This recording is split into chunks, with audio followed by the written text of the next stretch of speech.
ተመልከቷቸው እነዚህ ሰዎች። እናት አለም መለሰ የኢትዮጵያ ኮሚኒኬሽን ሚኒስትር ነች፣ የፌዴራል የኮሚኒኬሽን ሚኒስትር ነች። እናት አለም መለሰ ዝም የለም። ኮሚኒኬሽን ሚኒስትሯ ዝም ብላ የእርሻና የቆላ ዝንብ ጉዳዮች ሚኒስትሩ አብርሃም በላይ ግን ይጽፋል።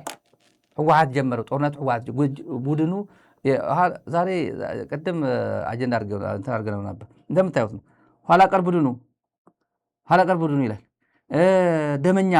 ደመኛ ደም ጠጪዎች ይላል እና ሻዕቢያ ጽምዶ የሚባል ፍጹም እብደት ነው፣ ጽምዶ የሚባል አይኖርም፣ እብደት ነው ይላል እና ህወሓት ጦርነቱ ጀመረ ይላቸዋል። ተመልከቱ።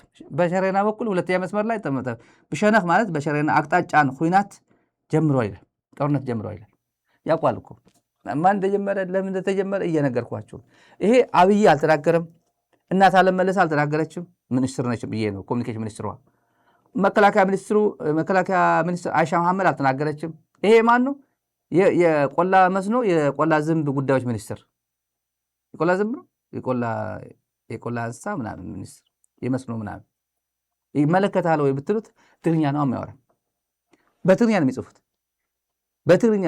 ይሄ የኢትዮጵያ ፖለቲካ ዲስኮርስ ሸረሪና ጦርነት የኢትዮጵያ ልጆች፣ የጋሞ ልጆች፣ የሲዳማ ልጆች፣ የወላይታ ልጆች እዛ ሸረሪና ሄደው ማያውቁት ቦታ ላይ እየተቀጠፉ በትግርኛ ፖለቲካ ይሰራሉ። እነዚህ ይሰራሉ። የሲዳማ ቴሌቪዥን መዘገብ የለበትም። የፋና ቴሌቪዥን ሊዘግብ አይገባም። አማራ ቴሌቪዥን ሊዘግብ አይገባም። አይዘግቡም። ፋና አይዘግብም። ጌታቸው ረዳ ይናገራል። በትግርኛ ነው። እነዚህ ሙታን ናቸው።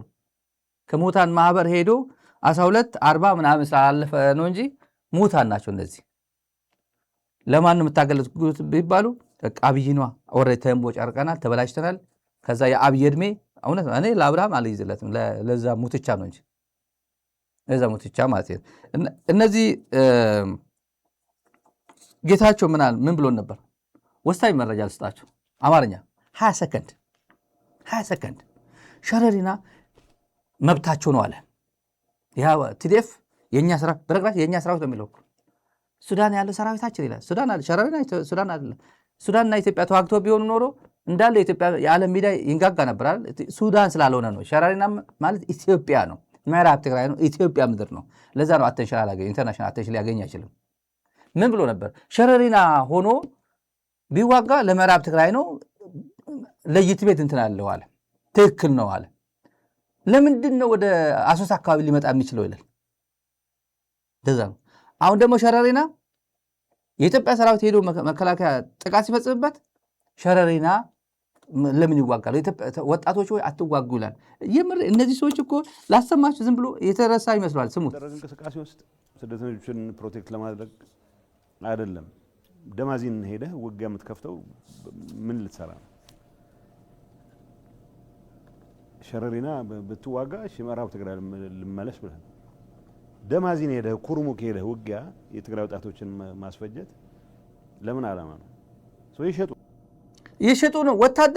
ወታደር እየሸጡ ነው የሚባል ፕሮፓጋንዳ ባለፈው ሲያስተጋባ የነበረው ኢትዮጵያ ቴሌቪዥን እኮ ነው። ይሄ ሌላ ጌታቸው እኮ ነው የሚመስለው በእውነት ፈጣሪ ከዚህ ማረን እኮ ነው የሚባለው። ሸረሪና ብትዋጋ ለምዕራብ ትግራይ ነው ብለህ ትዋጋለህ። ተመልከቱ። የአብይ ሚኒስትር ነው ይሄ። ዛሬ ሲጮህ የነበረው ይሄ ሚኒስትር ነው። ሸረሪና ብትዋጋ ምዕራብ ትግራይ ልመለስ ብለህ ደማዚን ሄደህ ኩርሙክ ሄደህ ውጊያ የትግራይ ወጣቶችን ማስፈጀት ለምን ዓላማ ነው? ስለዚህ እየሸጡት ነው የሚለው። ስለዚህ እየሸጡት ነው። ይሄ የዚህ ሰውዬ ጎን ነው። የዚህ ሰውዬ ያው ለማስታወስ ያክል ነው። ሸረሪና ትክክል ነው፣ ቢዋጉ ትክክል ነው አለ የጠቅላይ ሚኒስትሩ ሚኒስትር። ይሄ የጠቅላይ ሚኒስትሩ አድቫይዘር ሚኒስትር ነው። እንደዚህ ከዛ አሁን ቀጥለን ተመልካቾች ካለን ጊዜ አጠራጠረ ላቅርብላችሁ። ወሎ ግንባር ያለው አሰላለፍ ምን ይመስላል? ከመከላከያ ያገኘው ዶክመንት ነው የላኩልን። ኢንፋክት የላኩልን ተባባሪዎች እናመሰግናለን። መከላከያ መፍረሱ የምታዩት መከላከያ የሚባል ምንም እንደሌለው የምታዩት እንዲህ አድርጎ ነው እንካችሁ ብሎ የላኩልን። ልንገራችሁ፣ በተለይ ለሚመለከታቸው ልከነዋል፣ ግን ለሚዲያ ስለሚሆን ችግር የለውም። ይሄ የሚደበቅ ነገር ስለሌለም ምን ይመስላል? ከደሴ እስከ ቆቦ ያለው አሰላለፍ፣ የሰራዊቱ አሰላለፍ ምን ያህል ክፍለ ጦር እንደተሰለፈ በ3 4 ደቂቃ ቶሎ ጨርሰዋል። በቆቦ ግንባር ለምሳሌ በቶክልሽ አካባቢ ያለው ይላል የላኩልን ዶክመንት። ከሰቆጣ በኩል 13ኛ እዝ የሚባል አለ። በሰቆጣ በኩል ታንኮች፣ መድፎች እያስጠጋ ነው ወደ ትግራይ እያስጠጋ ነው። በ13ኛ እዝ የሚባለው በሰቆጣ በኩል ይሄ ምንድነው ቁመናው? ለመከላከል ወይም ቀድሞ ለማጥቃት ይመስላል ነው የሚለው። ለመከላከል የመከላከል ቁመና ላይ ያለ ይመስላል። ለማጥቃትም እድሉ ካገኘ ለማጥቃትም ቀድሞ ለማጥቃትም ይመስላል ይላል።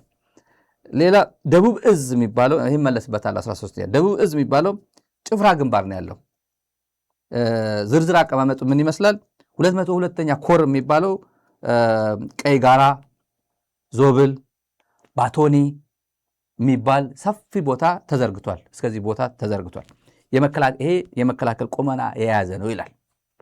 የመከላከል ቁመና 202ኛ ኮር ቀይ ጋራ፣ ዞብል፣ ባቶኒ የሚገኝም የመከላከል ቁመና ያለው።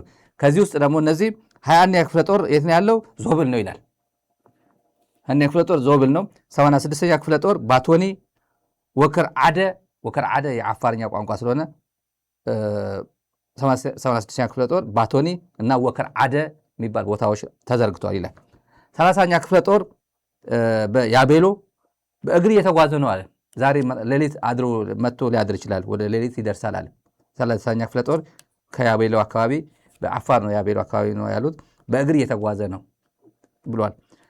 205ኛ ኮር የሚባለው እዋ የሚባለው አፋር አካባቢ እዋ የሚባለው አካባቢ ነው። ይሄ ሪዘርቭ ነው ያለው። ሪዘርቭ ኃይል በዚህ ውስጥ የ205ኛ ኮር 41ኛ ክፍለ ጦር 42ኛ ክፍለ ጦር 94ኛ ክፍለ ጦር ካልዋን ነው የሚገኘው። እነዚህ 94ኛ ካልዋን ነው እና እነዚህ ሪዘርቭ ናቸው። እነዚህ የዚህ መካናይዝድ ኃይሉ የደቡብ እዝ መካናይዝድ ኃይል ማለት ነው ተኩልሽ ወረዳ ላይ ነው ያለው። መካናይዝድ ኃይሉ ሐራ አካባቢ ማዘዣ ጣቢያው ሐራ አካባቢ ነው። ሌላ ቆቦ ወልዲያ አስፋልት ዋናው ጥቁር አስፋልት አካባቢ ማለት ነው 801ኛ የሚባል ኮር አለ። 801ኛ የሚባል ኮር አለ። በዚህ ኮር ውስጥ 45ኛ እዝ ዶሮ ግብር የሚባል ተኩልሽ አካባቢ ነው። ይሄ ነው ያለው 45ኛ ክፍለ ጦር ዶሮ ግብር ተኩልሽ አካባቢ ነው። 46ኛ ክፍለ ጦር ወልዲያ ነው ያለው። 47ኛ ክፍለ ጦር ጥቁር ውሃ አካባቢ ነው ያለው ወይም ቀለም የሚባል ቦታ ነው። ቀለም የሚባል ቦታ ወይም ጥቁር ውሃ አካባቢ ያለው ቦታ ነው 47ኛ የሚገኘው። ሁለቱ ሻለቆች በቅሎ ማነቂያ አካባቢ ናቸው ያሉት። ዝም ብዬ ሳብራጅ ያረኩላቸው ነው። 48ኛ ክፍለ ጦር ጭቤ በር ነው። ጭቤ በር ተኩልሽ አካባቢ ነው ይላል። 49ኛ ክፍለ ጦር ቆቦ ሪዘርቭ ኃይል ነው ይላል። 49ኛ ክፍለ ጦር ሪዘርቭ ኃይል ነው ይላል። እቺ 45ኛ ክፍለ ጦር ዶሮ ግብር አካባቢ ያለችው ከፋኖ የተረፈች ነው ይላል። ከፋኖ የተረፈች ፋኖ ጨርሷታል። ቋንቋ አጠቃቀም ጭምር ማለት በቃ ሞታ ትንሽ ነው እና የተወሰነ አዳዲስ ሞልተው 45ኛ የምትባል ጠፍታለች። በፋኖ አጥፍተዋታል ይላል። 45ኛ የመካናይዝድ ኃይሉ ቆቦ አካባቢ ቆቦ ገብቷል ይላል። የዚህ ቀጥለን 13ኛ እዝ ጋሸና ሰቆጣ ግንባር ያለው ደግሞ ልንገራችሁ። ከ13ኛ እዝ 104ኛ ኮር 16ኛ ክፍለ ጦር ወገል ጤና ነው ያለው። 61ኛ ክፍለ ጦር ሙጃ ነው ያለው። 65ኛ ክፍለ ጦር ላሊበላ ዙሪያ ነው ያለው። የ204ኛ ኮር የዚህ 13ኛ እዝ 204ኛ ኮር ሰቆጣ ነው ያለው። 37ኛ ክፍለ ጦሩ ከኮሩ 37ኛ ክፍለ ሰራዊቱ ጥያ የሚባለው ተቀምጧል። ወደ ሐሙሲት ዛታ ምናምን አካባቢ ያለው እዛ ተዘርግቷል ይላል። 38ኛ አስ የሚባል ከተማ ይሄ ሰምቼው አላውቅም። አስ የሚባል ከተማ ነው ያለው ይላል። 39ኛ ክፍለ ጦር ጎንዶ አበርገሌ አካባቢ ይሄ አዲስ የተፈጠረች ክፍለ ጦር ነው ይላል። አዲስ ነች 39 የምትባለው ክፍለ ሰራዊት ጎንዶ አበርገሌ አካባቢ ያለችው አዲስ የተፈጠረች ክፍለ ሰራዊት ነች ይላል። የእዙ መካናይዝድ ሰራዊት አስፋልት ሰቆጣ እስከ ላሊበላ አስፋልት ያለው ላይ ተዘርግቷል ይላል። አስፋልት ዋና አስፋልት እንዳይቆረጥበት አስፋልት ላይ ተዘርግቷል ይላል የእዙ መካናይዝድ ኃይል። የ11ኛ እዝ ደግሞ ወደ መሃል ነው የሚገባው ወደ ደሴ። 11ኛ እዝ ደግሞ ኮምቦልቻ ነው ሄድኳርተሩ ይላል። የዚህ 11ኛ እዝ 104ኛ ኮር ደሴ እስከ ማርሳ ተዘርግቷል ይላል። 104ኛ ኮር ደሴ እስከ መርሳ ተዘርግቷል ይላል። 203ኛ ኮር ወረኢሉ ተቀምጧል ይላል። ስድስተኛ መካናይዝድ ደግሞ ከዲቼቶ ኤሊዓር ያለ ኃይል ነው ይላል። ከዲቼቶ እስከ ኤሊዓር ወይ አፋር ቋንቋ ነው። ከዲቼቶ እስከ ኤሊዓር አካባቢ ያለ ነው ስድስተኛ መካናይዝድ ነው። ይሄ የቢኤም ሻለቃ የ155 ሚሜ የሚባል ሻለቃ፣ የመድፍ ሻለቃ የ120 የሚባለው ሚሊሜትር መድፍ ሻለቃ የሚባሉ ደግሞ እነዚህ በሻለቃ መካናይዝዶቹ በሙሉ ጭፍራ ናቸው ይላል። የተሰጠው ትእዛዝ ምንድን ነው? ብልጽግና የብርሃኑ ጁላ ያው የተሰጠው ትእዛዝ የመከላከል ቁመና ይኖራቸው ነው። የመከላከል ቁመና መጀመሪያ መከላከል ከቻልክ አታጠቀማ፣ የመከላከል ቁመና እንዲኖረው ተብሎ ከቻለ ደግሞ እንዲያጠቃ ነው የሚለው። አቅሙ ግን መጀመሪያ የመከላከል ቁመና መያዝ አለባችሁ፣ ከቻላችሁ ለማጥቃት ደግሞ ዝግጅት ሆናላችሁ ነው የሚለው። 48ኛ ክፍለ ጦር የምትባለው ከዚህ ለየት ያለው ታሪኳ 48ኛ የምትባለው ክፍለ ጦር ቀደም ብዬ ወደ ጮቤ በር ተኩልሽ አካባቢ ነው ያለችው አልኳችሁ። ቀደም ብዬ ወደ ተኩልሽ ጮቤ በር ያለችው ለየት ያለ ታሪክ አላት። ሁሉም አዲስ ምልምል ናቸው። ግንባሩ በሙሉ 48ኛ ክፍለ ጦር በቅርቡ ይላል ወደ ከማሰልጠኛ 500 በባስ በምናምን ተጭነው 500 መጥተው ከመኪና እየዘለሉ በሄዱበት ከመኪና እየዘለሉ 30 ሰው ብቻ ግንባር ደርሷል ይላል።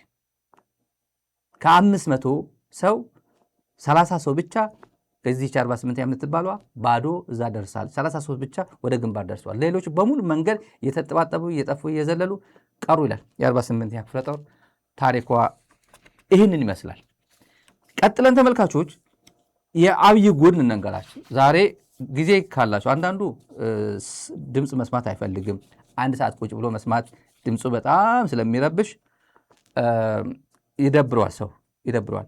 አብይ ምንድነው በአጭር ቋንቋ በኦሮማራ ጊዜ ያመጣሁትን ድል አሁንም ልድገመው ነው የሚለው።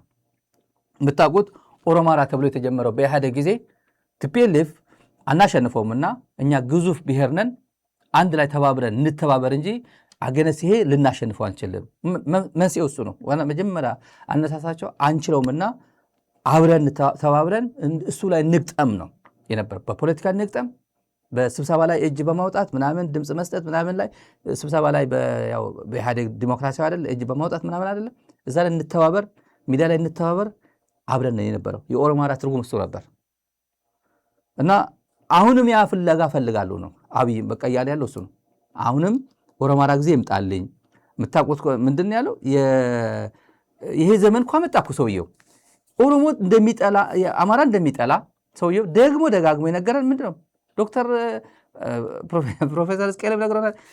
ዶክተር ሚልኬሳ ነግሮናል። ታየ ደንዳ ነግሮናል። ተመልከቱ እዚህ ላይ ሚኒሊክና ጎበና ኦሮሞ መሆናቸው ነው። ራስ ጎበና የመከላከያ ሚኒስትር የነበሩ ናቸው። በታሪካቸው የራሳቸው አስተዋጽኦ ያደረጉ የኢትዮጵያ እንትን ናቸው፣ ባለውለታ ናቸው የሚባሉ ናቸው። ሰውየው ግን ምንድን ነው አብይ ሚኒሊክን አይወድም። እርግጠኛ ነኝ ስለማውቀው ነው። አይወድም። ለየት ያለ ስብዕና ያለው ሚኒሊክ ቤተመንግስት የሚባለው አጥፍቶ እኔ አማራ የሚባል የመለስ ነገር የአማራ ነክ ላጥፋ ብሎ ምድረ ማሲንቆ ግርማ ብሩ ማሲንቆቹን ጠራርገን አጠፋናቸው ከሳንቺስ እኮ ጠራርገን አወጣናቸው እያለ ሚኒሊክ ቤተመንግስት እያለ መለስም ሚኒሊክ የሚለው ኃይለማርያምን ሚኒሊክ ቤተመንግስት የሚለው መንግስቱ ኃይለማርያምም በሙሉ ኃይለሥላሴ ሚኒሊክ ቤተመንግስት እያሉ እንትን ያልኩ አፍርሶ የራሴ በፍጹም ከነዚህ ጋር ስም የማይጠቀስ ነው ራሴ የምፈጥረው ብሎ የፈጠረ ሰው ነው። እና ሚኒሊክ ያለ ጎበና ያለ ሚኒሊክ ዘመናዊት ኢትዮጵያን መፍጠር አይችሉም እና ኦሮማራ ተመለስልኝ ነው። ሚኒሊክ አማራ ናቸው፣ ጎበና ኦሮሞ ናቸውና ሁለት ተባብረው ኢትዮጵያን የፈጠሯት። ስለዚህ ናና እንደዚህ ነው እያለ ያለው ጉዳዩ አጋጣሚ ከመሸ ሆነ። የመጨረሻ ሙከራ ነው ይሄ። ሙከራው ግን የሚናቅ አይደለም። ሰውየው ከአማራ ትንሽዬ ድጋፍ እንኳን ባገኝ እንጥፍጣፊ እንኳን ባገኝ ትንሽ እንኳን ማጨበረር ብችል ብሎ ነው የመጣው። ምንድን ያለው? ጠላት ትግራዋይ ነው፣ ጠላት ኤርትራ ነው። ተመልከቱ። ኤርትራ በምን ስሌት ነው የአማራ ጠላት የምትሆነው? ትግራዋይ በምን ስሌት ነው የአማራ ጠላት የሚሆነው? ምዕራብ ትግራይ ሰጠው ፋኖ ከዳ ነው አጭር ቋንቋ የነበረው።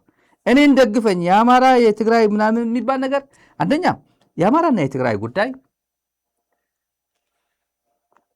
የኢህደንና የህወሓት ትግልን ያንቋሸሸው ኢህደንና ህወሓት ከሻዕቢያ ጋር ሆኖ ደርግን ጥለው ተመልከቱ። ደርግ ተጥሎ የዚህ ሰውዬ ታጋይ ነበርኩኝ ነው ኦፒዲዮ የነበረ ነው ይሄ ሰውዬ ከሻዕቢያ ጋር ተባብረው ኢትዮጵያን እንትን አሳጡን። የነ አዲሱ ለገሰ የነ ታምራት ላይኔ የነ በረከት ትግል ከአማራ የወጡት የነ ተፈራ ትግል ባንዳዎች ነበሩ ነው የሚለው። ኤርትራን ለመገንጠል ነው የታገሉት ነው የሚለው። ለአማራ ህዝብ ብለው ብሔረ አማራ ብሎ ኢህደን የነበረው የኢትዮጵያ ህዝቦች እንትን ዲሞክራሲያዊ ንቅናቄ የሚለው ለአማራ አልታገሉም፣ ኤርትራን ለመገንጠል ነው። እና የኢትዮጵያ ጂኦግራፊ እስረኛ ያደረጋት ትግራይን ህወሓትም ማለት ነው እና የእናንተው ነው የሚላቸው።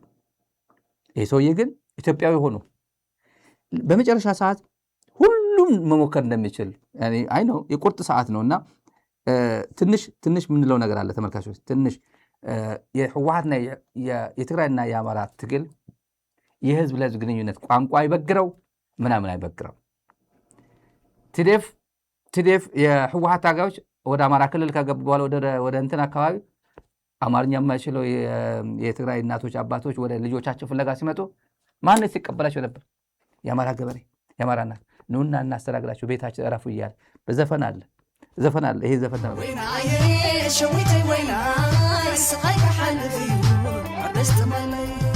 ተንኮል የፋሽስት ልጋብት ወንድማሞች ነን ያት በህብረት ይዛቸውና ተጋዳይ ሸዊት አብረን እንደር ገዛ እንጫወት ወይናዬ ናይ ሁሉም ወይናይ እኛም ከናንተ ጎን አጀሁም ጥራይ ጦሪወና ጽወታ ምሱ ጦማት ናዛ እስትንኸዱ ምኽሩልዳይ ስየወየንቲ ቋዓይኾና አደዳ ገዛቲ ወይናዬ ሸዊተይ ወይናይ ስቃይ ከሓልፍዩ ደስትመለይ ብዘርዓ ዓዲ ለማንኛውም ይሄ በጣም ተወዳጅ ዘፈን ነው። ያው እኛም ከናንተ ጎንን አጀሁም ጥራይ ነው የሚለው። አጀሁም ያው አሁን አለ በህይወት አለ እኮ በጣም እድሜና ጤና ይስጠውና የኢህደን ታጋዩ አንድ ላይ ነው የዘፈኑት። ይሄ የጥንት በጣም የድሮ ነው። የአማራና የትግራይ ህዝብ ግንኙነት ይሄ የህወሓትና ምናምን አለ አርሶ አደሮች ለአርሶ አደሮች እኛ እቤትና ሸዊት ታጋዩ ነው ሸዊት እና እቤት ይዛቸውና ወላጆቹ ከትግራይ መጥተው ነው እቤት እና ብለው ባልና ሚስት ደግሞ የአማራ ማህበረሰብ እና እኛ እናስተናግዳቸው እኛ ከጎንነን እኛም ከእናንተ ጎንነን አጀሁም ጥራይ ብቻ በርቱልን ነው ዘፈኑ። ይሄን ኮንተንት አብይ ይሄን አያውቅም። የአማራና የትግራይ ህብረተሰብ የተለያየ ቋንቋ እያወራ አንድ ገበያ ላይ የሚውል አንድ ቤተክርስቲያን ላይ የሚሳለም አንድ መስጊድ ላይ የሚሰግድ ብዙ ቁርኝት በብዙ መንገድ ኢትዮጵያ በመገንባት አብሮ ከፍተኛ የአንበሳውን ድርሻ የተወጡ መሆናቸው አይገባው እንዲ አብይ ያውቃል እኮ እና ለይቶ አብይ ኦፒዲዮ ስልጣን 4 ኪሎ እንዲቀመጥ አሁን ወዳጅ ሆነ። እኔ እኮ አማራን እየሰባበርኩልህ ነው አለኝ ብሎ ታየ ደንዳ አይነገረና ቅሊንጦ የገባው እኮ አማራን እየሰበርኩት ነው። ምን ትለኛ? ምን ላድርግልህ? እኔ እኮ አማራ እንዲሰበር አይደለም ፈልገው። እኔ እኮ የኦሮሞ ህዝብ ዲሞክራሲያዊና ሰብአዊ መብቱ እንዲከበርለት በኢትዮጵያ በእኩል እንዲኖር እኮ ነው የኔ ፍላጎት እንጂ እኮ አማራ እንዲሰብር እኮ አይደለም አልኩትና ደነገጠ ነው ያለን። እኔ አይደለም ያልኩት እኮ ወይ ይሄ በለጠ ሞላ ይሄ ትርፋንጀት እኮ አይደለም ያለው። ኦሮሞ ሆኖ ለአማራ ህዝብ እኮ ድምጽ ሆኖ አብይን ያጋለጠው እኮ እሱ ነው። አሁን በዚህ በኩል ቅንድብ ተቀዳዳድቦ መጥቶ የመጨረሻ ጥላቻውን ነስቶ ሲሄድ እንዴት ሊሆን ይችላል ነው ይሄ። ከትላንት አብይ ምን አለ? ኢትዮጵያ ተዘጋጅታለች፣ ያልተቀደሰ ጋብቻ ነው የአማራና የትግራይ ጋብቻ፣ ያልተቀደሰ ጋብቻ ነው አለ። ጦር መሳሪያ የሚያስታጥቃቸው ማን ነው? ኤርትራ ማለት ነው። ከትላንት ተምራለች ኢትዮጵያ። አፄ ዮሐንስን ያጠቃ ኃይል አፄ ዮሐንስ ተመልከቱ። የአፄ ዮሐንስ ጠላት እልም ያለ ጠላት ነው። የአፄ ዮሐንስ እልም ያለ ጠላት ነው። በአፄ ዮሐንስ ጊዜ በነበረው ሁኔታ ምን እንደደረሰበት ያውቃል። በጣሊያን ጊዜ ምን እንደደረሰበት ያውቃል። ትግል፣ ፍልሚያ፣ ውጊያ ለእናንተ አዲስ ጉዳይ አይደለም። አባቶቻችሁ አልፈውበታል። በየዘመናቱ ግን ኪሳራ፣ ሞት፣ ድቀት እንጂ ጥቅም አልተገኘበት። ይሄ ዘመን አፄ ዮሐንስ ዘመን ብሎ ከግራኝ መሐመድ ጋር አነጻጽሮ ጎጃም የተናገረ ባለፈው ባክፋየር አድርጎበት ሁሉም የአማራ ሚዲያዎች የአማራ ፖለቲከኞች በአብይ ላይ ነው የዘመቱት። አሁን ምን ሆኖ መጣ? ግብፅን ለመንካት የግብፅ ተላላኪዎች ናቸው። አማራ ተላላኪ ነው፣ ትግራዋይ ተላላኪ ነው፣ ኤርትራ ተላላኪ ነው። ከዛ ግብፅ እኮ አፄ ዮሐንስን ያጠቃ አፄ ዮሐንስን የገደለ ግብፃውያን ወይ ሱዳናውያን ጋር እንዴት ሰው ይተባበራል አለ። ለምን ወላሂ ለአዚዝ ብሎ ወላሂ ያለው ሰውዬ እንዴት ከግብፃውያን ይተባበራል ይላል። አማራ ነው የግብፅ ተላላኪ፣ ትግራዋይ ነው የግብፅ ተላላኪ። አንተ ነበርክ የግብፅ ተላላኪ። አንተ ግብፅ ሄደ ያለ ኢትዮጵያውያን ሳታስፈቅድ ኢንጂነር ስመኘውን ሳታስፈቅድ ከ4000 ምናምን ሜጋዋት ወደ ከ6000 ምናምን ቀንሰ 4000 ምናምን ያስገባውና ስመኘው አዲስ አበባ መጥቶ ይሄን አልቀበልም ሲል ሄደ ግንባሩን ብለ ያስገደልከው እሱ ነው አይደለም እንዴ? አብይ የተናገረው ግን ወደ መርዝ እንሄድ። ለነዚህ ኢትዮጵያን ከፈጠሩ እንክርዳዶች፣ ለገዳዮች፣ ለሴራ ጎሳሚዎች፣ ጎንጓኞች የጦር መሳሪያ የሚያስታጥቀው ሀገር ሴቱ ነው። ከለላ መከታ ሆኖ ኢትዮጵያን የጂኦግራፊክ እስረኛ ቀይ ባህር አልቦ የሆነች ሀገር እንድትሆን ለነዚህ ኃይሎች ከለላ ይሰጥ የነበረው ሀገር የቱ ነው? እነዚህ ጥያቄዎች ማንሳት የሚችል የትኛውም ኢትዮጵያዊ አሁን ላለው ላልተቀደሰ ጋብቻ ምላሽ ያገኛል። ትናንት ከነዚህ ኃይሎች ጋር በነበረን ትብብር መሳይ የጥፋት መንገድ ኢትዮጵያ ላይ ጥቁር ጠባሳ ጥለን አልፈናል። አሁን ደግሞ እንደገና ያንን የሚደግም ነገር ማድረግ ሌላ ጥፋት የሚያመጣ ይመስለኛል። ወደ ስሁት ግምገማው ስትሄድ ግን የዛይቱ ኢትዮጵያ የያኔዋ ኢትዮጵያ አይደለችም። አንድ ከዛ ጊዜ ተመራለች። ሁለት የዛን ጊዜ ስብራቶች፣ ጥፋቶች አውቃ ተዘጋጅታለች። አሁን ባላት ህልውና ላይ የሚገዳደራት ከመንገዷ የሚያወጣት ነገር እንዳይፈጠር ብትሞክርም ትናንት በነበረው ደረጃ ስጋት የለባትም። ትናንት በነበረው ደረጃ ጥፋት ያመጡብኛል ብላ አታስብም። እነዚህ ኃይሎች ግን ከትናንትና ጉዳይ መማር ያስፈልጋቸዋል። ይህ ሰው በጣም ከባድ ፍርሃት ውስጥ ነው ያለው። ለማጥቃት የመጣ ኃይል አፄ ዮሐንስን ህይወት የነጠቀ ኃይል ለምን መጣ ብለው ሳይመዝኑ ሄደው ጋብቻ የፈጠሩ ሰዎች ኢትዮጵያን የጂኦግራፊክ እስረኛ አድርገዋታል። ኢትዮጵያን የጂኦግራፊክ እስረኛ እንዴት ሆነች ማንረዳ ብለው ማየት ያልቻሉ ሰዎች ደግሞ ምን ጥፋት መዘዝ ሊያመጡ ዛሬ አዲስ ያልተቀደሰ ጋብቻ ለመፍጠር እየሞከሩ እንዳሉ እያንዳንዱ ዜጋ ራሱን በተለያየ ቦክስ ውስጥ እያስገባ ሳይሆን ወጣ ብሎ ማየት የሚያስፈልግ መማር የሚያስፈልግ ይመስለኛል። ይሄ ለሀገራችን ጥፋት ነው። በውስጣችን ያለ ማንኛውም ልዩነት በውስጣችን ሊፈታ ይችላል። በንግግርም ይሁን በኩርፊያም ይሁን የእርቅ የሽምግልና ባህል ስላለ ልንፈታው እንችላለን። ሌሎች ኃይሎች ስናስገባ ግን ከጥፋት ውጭ ጥቅም የሚያስገኝ አድርጌ አልወስደውም። ይሄ ሰው እያለን ያለው ከህወሓት ጋር የነበረኝ ከትግራይ ጋር የነበረኝን ሻዕቢያን ሳላስገባ ፈታዎችን ነበር ነው እያለን ያለው። ኤርትራ ባትኖር ኖሮ እኮ ምን ይውጠን ነበር ያለን ሰውዬ አሁን የውስጥ ኩርፊያችን በራሳችን እንፈታለን፣ የውጭ ባናስገባ መልካም። አሁን ስለ ውጭ ተቆርቋሪ መጥቶ ተመልከቱ፣ ድንጋጤው ተመልከቱት፣ ፊቱ ተመልከቱት። ለአብይ አህመድ ለኦፒዲዮ አሁን የኤርትራ ድጋፍ ያስፈልጓል፣ የግብፅ ድጋፍ ያስፈልጓል። እዚሁ አሁን የተደራጁ ኃይሎች ከበቂ በላይ አይደለም። ትዴፍ ራሱ በቂ አይደለም ለዚህ ለብልጽግና። ትዴፍ ራሱ ብቻው ማንም ረዳት መሀል ላይ ሳይገባ ማንም ብቻ ለብቻ ትላንት ያደረግከውን ወረራ ትላንት የተጠቀምከውን ጂኦግራፊ እንዳለ ስቴት ፓወር ተጠቅመ ብልጽግና አለኝ የሚለው ድጋፍ ይዘህ ሳትመጣ ትዴፍ ብቻው ይበቃል እኮ። ጉራ አይደለም። እኔ የትላንት የተቆመጥከው የተቀጠቀጥከው አንተ ነህ እኮ ታውቀዋለህ። እና አሁን የትላንት ኩርፊያ ምናምን ራሳችን እነዚህ የጂኦግራፊ እስረኛ ያደረጉን ኃይሎች ናቸው። እነዚህ ያልተቀደሰ የጂኦግራፊ እስረኛ የሚሉት ቋንቋ። አሁን አማራና ኦሮሞ በተመለከተ ሰውየው ኦሮሞ ነኝ ብሎ ነው የሚያስበው። ኦሮሞ ደግሞ አይደለም ይሉታል። ቆቤ ራሱ በስንት ጉድ ነው አይጽፍም አሉ። ቆቤ የነገሩን ነው። አብዛኞቹ ባለስልጣናት አብዛኞቹ ይናገሩታል፣ ግን ቆቤ አይጽፉም አሉ። እኔ የሰማሁት ከትልቅ ሰዎች አይጽፉም ቆቤ። የቆቤ ጀኔሬሽን ስላልሆነ ሊሆን ይችላል። ግን ቆቤ ትምህርት ነው። አንድ ወር ብቻ ቆቤ የትኛው ነው ካፒታሉ ኮንሶናንት ሲሆን የትኛው ቶሎ ድርብ ይሆናል፣ ቫወሉ የትኛው የሚደራረብ አይሜን ለምሳሌ ቫውሉ ይደጋገማል፣ ኮንሶናንት ይደጋገማል። የቱ አካባቢ ነው ተብሎ የትኛው ሲጠብቅ ሲላላ ምናምን ቀለል ይላል እኮ ለሚማረው ቁጭ ብሎ የሴማንቲክስ እና ሲንታክስ ለመማር የሚፈልግ ቀላል ነው። ላንጉዌጅ ትምህርት ቤት በተለይ ፍላጎት ላለው ቀላል ነው።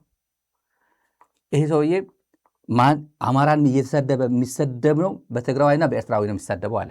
አማራ የሚሰድቡ እኮ እነሱ ናቸው፣ የሚያዋርዱ እነሱ ናቸው። ዛሬ አምጥቼላቸዋለሁ።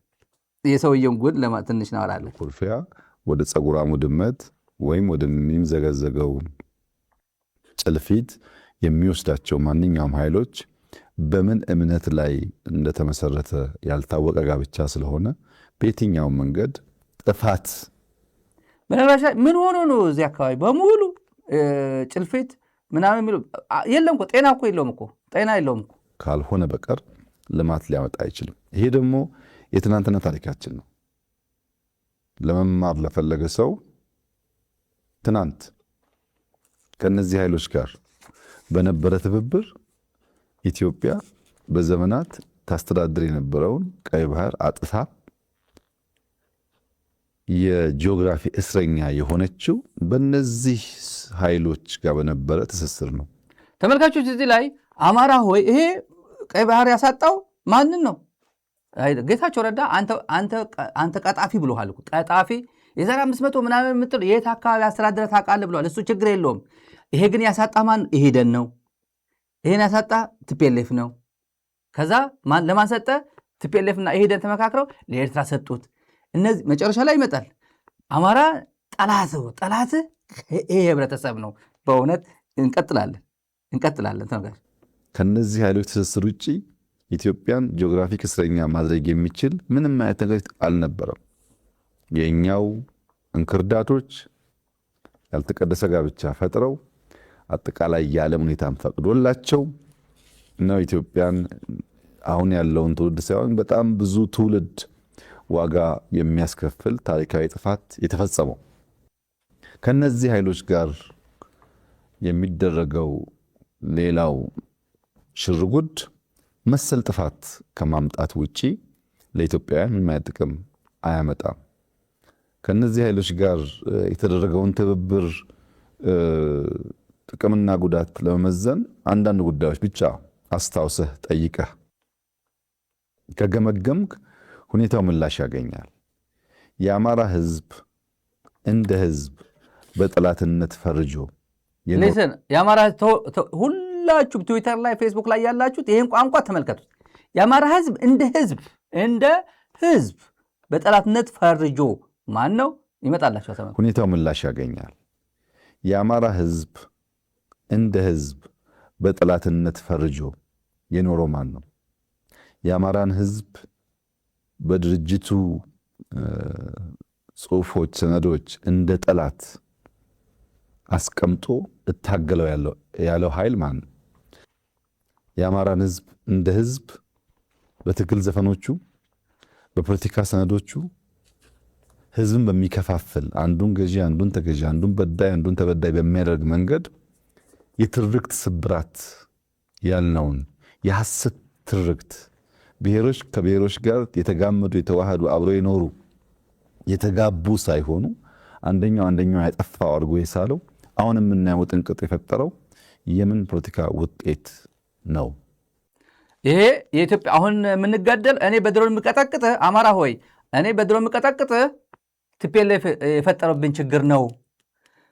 ቲፒኤልኤፍ አማራ እንደ አማራ ጠላት ብሎ ሰይሟል። ተመልከቱ፣ እንደዚህ ጠላት ብሎ ሰይሟል። ኦኬ ቲፒኤልኤፍ ሰይሟል፣ ኤርትራ ሰይሟል። ኤርትራ አንድ ላይ ኮሎንቶ የሚያረጋቸው። ከዛስ አንተ የአማራ ህዝብ ወዳጅ ነህ ወይ? ቲፒኤልኤፍ ነው ሻዕቢያ ነው በድሮን አማራን የቀጠቀጠው? ቲፒኤልኤፍ ነው ወይ አማራን እሰባብረዋለሁ ብለህ ለጓደኛ ማዕከላዊ ኮሚቴ የነበረው ታየ ደንዳ የነገርከው ሪሊ አሁን ወዳጅ ነው? የአማራ ህዝብ ወዳጅ ነው ወይ? የአማራ ህዝብ አሁን የስንት ዓመት ሲቪላይዜሽን አለኝ ብሎ የሚያስብ ኢትዮጵያ በሀገር መንግስት ግንባታ የራሱ አስተዋጽኦ ከፍተኛ አስተዋጽኦ ያበረከተ ህብረተሰብ አንተ አንድ ጩሉሌ ከበሻሻ መጥተህ ይህን ህዝብ ልሸውራለሁ ብለህ ማሰብ ራሱ ድፍረት አይደለም ወይ? ሪል ወዳጅ ሆነህ ወይ? ምንድን ነው እያደረግክ ያለኸው? ጎጃምና አማራ ጎጃምና ጎንደር እኮ አልጣላሉኝ እኮ ጎርጎራ ልገነባ ብዬ እኮ ጎጃም ያለው በደብረ ማርቆስ እኮ ዕቃ እኮ ማመላለስ እኮ አቃተኝ እኮ ከጅቡቲ ይዤው የሚመጣ ዕቃ ጎጃም ሆኖ የጎጃም ሽፍታ አላሳልፍ አለኝ። ጎርጎራ ለምን ተሰራ ብሎ ያኮረፈ እኮ ኦሮሞ አይደለም የራሳችሁ እኮ ነው፣ ይሄ እኮ ራሱ እኮ ነው ብሎ ጎጃምና ምስራቅ ጎጃምና ምዕራብ ጎጃም እያልክ እየከፋፈልክ የምትብለው ለአንተ በነገራችን አንተ አሁን ያለበት ሁኔታ በዘራችሁ አድርስ ነው። እኔም በአንተ ቦታ ብሆን አሁን የማደርገው አንተ የምታደርገውን የማደርገው የሰርቫይቫል ጉዳይ ነው የሚገጥመኝ። አንተ የገጠመ እኮ ወዳ አይደለም እኮ ይሄ ጉዳይ ፍቅር መደመር ትል ነበር የዛሬ 5 ዓመት 6 ዓመት አይደል? አሁን የመጨረሻ ስለሆነ ያለን በሙሉ ወርውር ነው ያለን ድንጋይ፣ እሾ፣ ጨሬ፣ ገጀራ ምናምን ወርውር ነው በቃ የወረወርክ ነው። ማን ነው ጥላቻ አስተማሪው?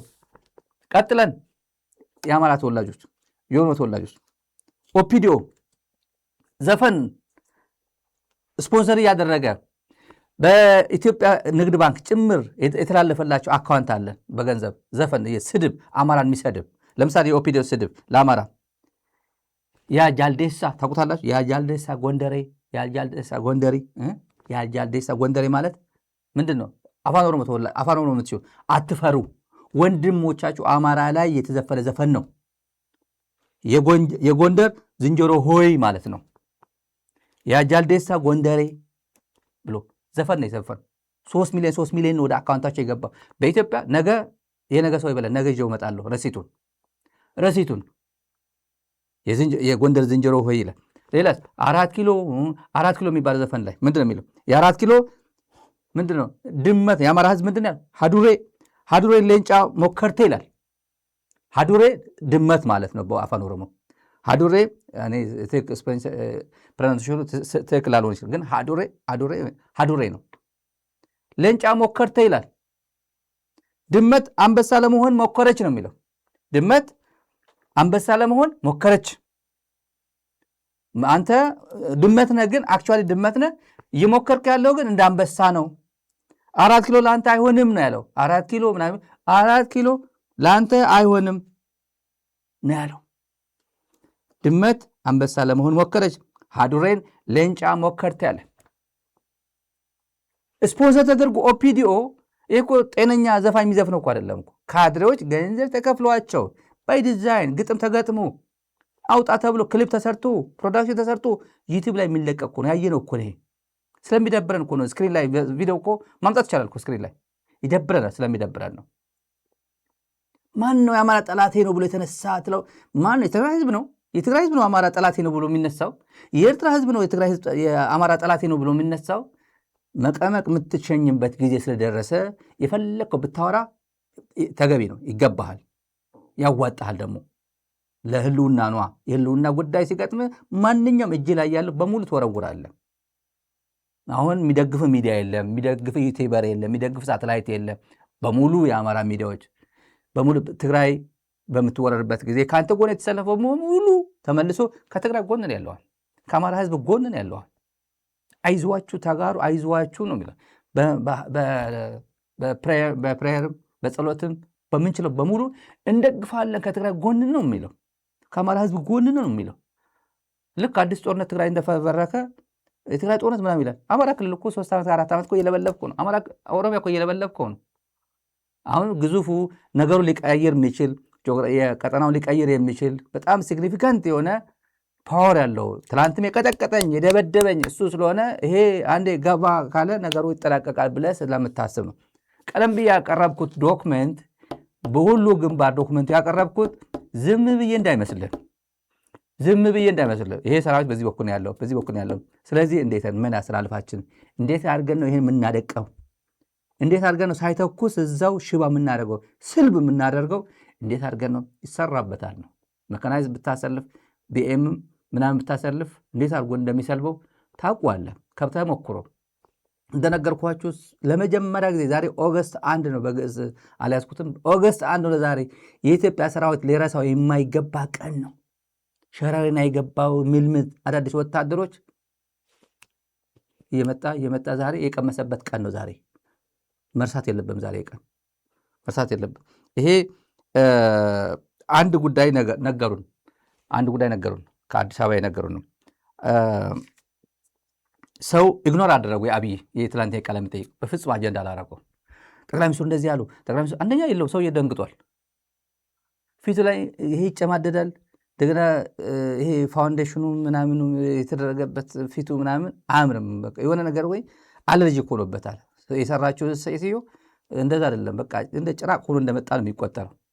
የለም አመዳም ነዋ፣ ውስጡ አመዳም እንደሆነ ይታወቃል እኮ። አምሮብህ ልትመጣ አትችልም። ኢትዮጵያ ተዘጋጅታለች እኮ። ኢትዮጵያ የምንፈራ አይደለንም። ፈርተህ ነው ተንቦቅቦቀህ ነው ስክሪን ላይ የምትመጣው። ሚዲያ መርጠህ ለምንድን ነው አማራ ክልል የአማራ ቴሌቪዥን የመረጠው አልኳቸው። ትልልቅ ከኦፒዲዮ አጋጣሚ የሱ ጓደኞች ናቸው። ኢንተርቪው ለአማራ ቲቪ ነው የሰጠው። ለምንድን ነው እንዲሁ አማራ ለማስፈራራት ነው አለኝ። አንደኛው አማራን ለማስፈራራት ነው አለ። እንዴ በኢቲቪ ያስፈራራም ወይ? አይደለም የኔ በሚለው ሚዲያ ማስፈራራት ነው የሚፈልጉ። በነገራችን ላይ ልጁ ነው የአማራ ቴሌቪዥን ባለስልጣን እንጂ እኮ በኤኤንኤን ይሄ ቪዲዮ አለ፣ በፋና በአዲስ ቲቪ በኦሮሚያ በሙሉ ተበትኗል። ታውቃላችሁ? ይሄ ቪዲዮ ሁሉም ተበትኗል። አብይ አህመድ አሊ በፌስቡክ ፔጅ ለጥፎታል። በግሉ ፌስቡክ ለጥፎታል። በግሉ የነበረኝ ቆይታ ከአማራ ቲቪ ጋር የነበረኝ ቆይታ ብሎ ለጥፎታል አይደል?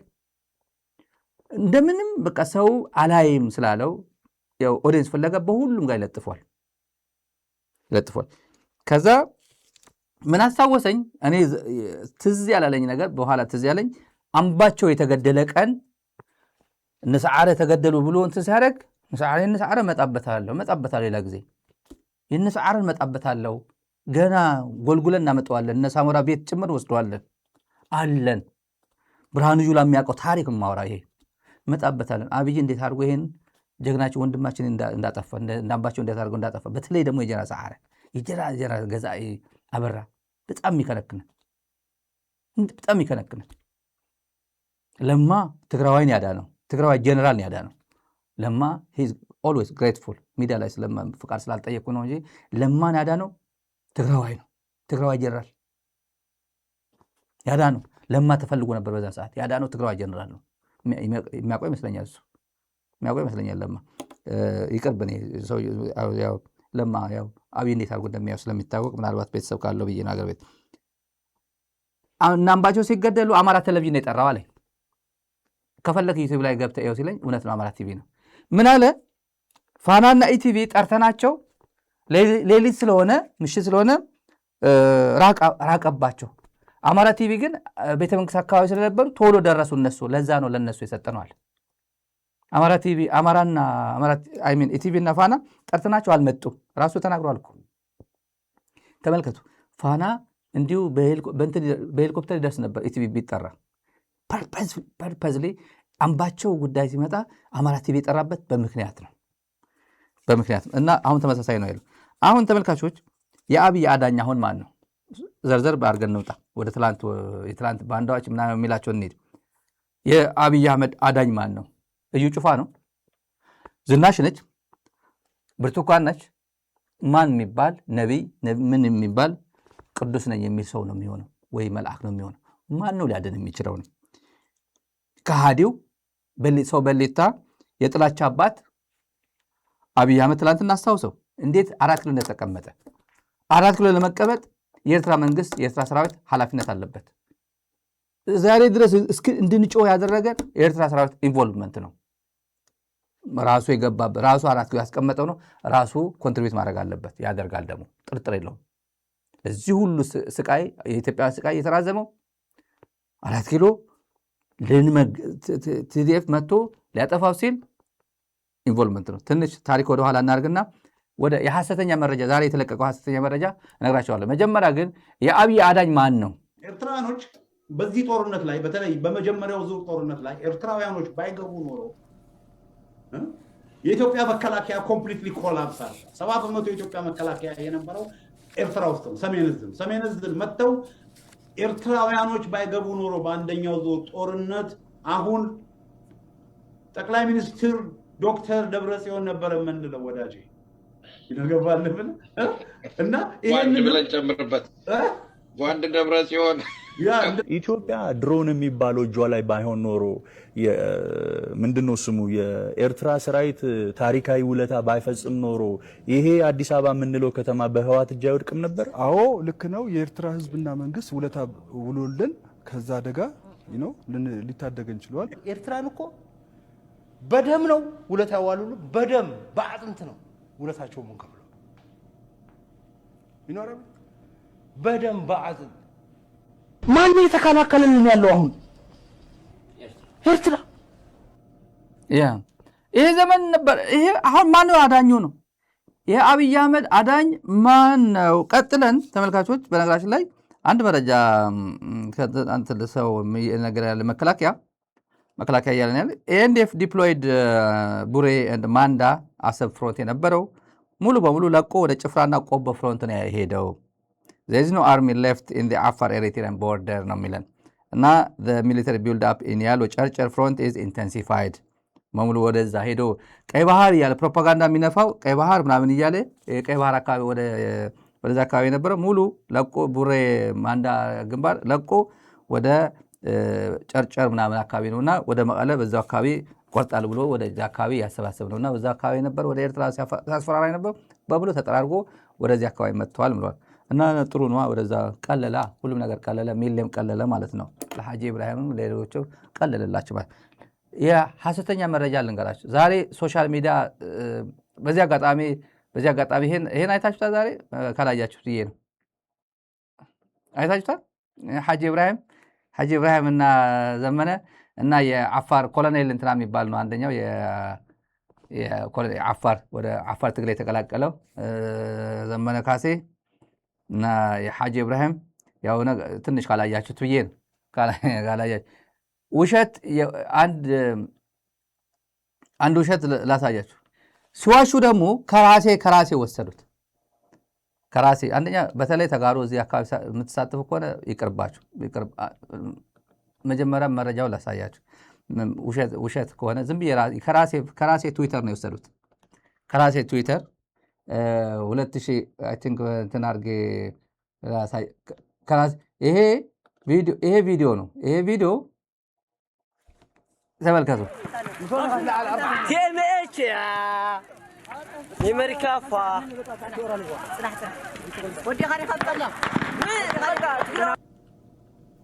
ይሄ ነገር ይሄ ነው። ተመልከቱ። ይሄ ቪዲዮ የራሴ ትዊተር ከትዊተር ዲሰምበር 2020 እንትን ነው የሚለው 2020 ይታያቸዋል ይመስለኛል 2022 የቲኤምኤች 3ኛ ዓመት አካባቢ ነበርና አጋጣሚ ቲኤምኤች የሚለውን እንትን እያደረጉ ነው። ቲኤምኤች የመሪካፋ አሜሪካ ነፋ ያው ይሄ የዛሬ ነው። ይሄ መከላከያ ልብስ የለበሱት እነዚህ የመከላከያ ልብስ ነው። ያው ቲዲኤፍ ራሱን አውጥቶ ያው ሲያገኝ የወደቀ መከላከያ ሲያገኝ ልብስ እንደዛ ነው የሚለብሰው አብዛኛው ልብስ ቲዲኤፎች እነዚህ የለበሱት ግን የመከላከያ ልብስ ነው። ብልጽግና ጠቅላላ የፋርሴ ብላ የሚባለው የነገታቸው ቡድን ምናምን ስለጥፉት ዋለው። ይሄ የራሴን ትዊተር ተመልከቱ። የራሴ ትዊተር እንትን ነው ገብታችሁ ማየት ስላላችሁ የራሴን ትዊተር ከራሴን የወሰዱት ሲዋሹ አንዳንዴ ለማስመሰል እንኳን አልሞከር ገና በጣም ብዙ የሐሰት መረጃዎች ይለጥፋሉ። የሁላችሁ ብልጽግና ሰራዊት እንደዚህ አድርጎ የሸረሪናን አቃጠለ ሸረሪናን አወደመ የሚሉት ከራሴ ትዊተር አውርደው እንደምታዩት ይሄን መከላከያ ልብስ እንትን እያሳዩ ለጠፉት። አክቹዋሊ ግን ቪዲዮ ይሄ ኦሪጂናል ነው። ቲኤምኤች እያሉ ለቲኤምኤች የነበራቸው ፍቅርና አድናቆት ቪዲዮ እየለቀቁ ይላኩልን። ይሄ ይላኩልን ለጠቅላላ እውቀት ነው። መሀል ሚዲያ ላይ ብዙ መደናገር፣ ብዙ አጭበርባሪዎች፣ ብዙ ሶሻል ሚዲያ ትሮልስ እንትኑ ስለሚኖሩ እነሱ መጠንቀቅ ነው። በጦርነት ጊዜ ብዙ ማወናበድ የፕሮፓጋንዳ ስለሚባል ፕሮፓጋንዳ ፕላስ መረጃ አሸናፊነት ነው የሚሉት ነገር አለ። አብይ በዛ ነው የሚተማመነው። ጭራሽ ይሄ የራሳቸው ይሄ ቲዲኤፍ ሰራዊት የቲዲኤፍ ልጆች ናቸው እነዚህ። በዚህም ፌክ አሁን በጣም ብዙ በተለይ በቲዲኤፍ በኩል አሁን በጽምዶ በኩል በጣም ብዙ ፋክት ትልልቅ ጉዳዮች ለሚዲያ ጭምር የማይበቁ ያን ተዋቸዋለን እንጂ አስደናቂ የሚባል ጉዳይ ኢስካሚንግ አሄድ በጣም ብዙ አሁን በቅርብ ጊዜ እየመጣ ነው። በቅርብ ጊዜና ፌክ አያስፈልግም ምናምን አያስፈልግም። ዋናው እንኳን ሪፖርት ለማድረግ ጊዜ አይበቃንም ማለት ነው። በተረፈ ብልጽግና ያለበት ሁኔታ የለም። አሽቆልቁሎ የአብይን ፊት ነው የሚመስለው ብልጽግና በዚህ ሰዓት። አብይ አሁን የደረሰበት ፊት ታውቁታላችሁ። የአብይ ፊት በፍጹም የሚጠገን አይደለም። ጥላቻውን በሙሉ ነስቶ አሰራጭቶ ራቆት ነው የቀረው። የአማራ ህዝብ ሆይ ጊዜ የሚለው አይታገዝም። መቀመቅ ከተሃለ ብሎታል። መቀመቅ ከተሃለ በአሮጌ ሴሌን እቀብርሃለሁ ነው ያለው። ባለፈው የነገሩት ነው። እሱን ገመው ፕሮግራማችን በዚህ እንዘጋለን። ተመልካቾቻችን ለነበረን ቆይታ እጅግ እናመሰግናለን። ሳብስክራይብ አድርጋችሁ ትጡ። ዩቲዩብ ላይ የሆናችሁ የምትከታተሉ ሳብስክራይብ ማድረግ አትርሱ። ሚዲያችሁ ደግሞ አበረታቱ። ስክሪን ላይ ባለው ዜል ካሽ ቁጥራችን አለ። አሜሪካ ያላችሁ ደጋፊዎቻችን ቤተሰብ ሚዲያችሁን አበረታቱ። ዩቲዩብ ላይ ሀሳብ መስጫ ላይ የጎፈንድሚ አካውንት ወይም ሜምበርሺፕ ሊንክ እናስቀምጣለን። ሀሳብ ኮሜንት የምታደርጉበት አካባቢ በተለያየ መንገድ ሚዲያውን ሰፖርት አድርጉ። ዩቲዩብ ላይ ጆይን ሚልም አለ። ስትገቡ ዩቲዩብ ጆይን ሚል አለ። ሚዲያችሁን በተለያየ መንገድ ሰፖርት ማድረግ ስላላችሁ የነገ ሰው ይበላል። እናመሰግናለን።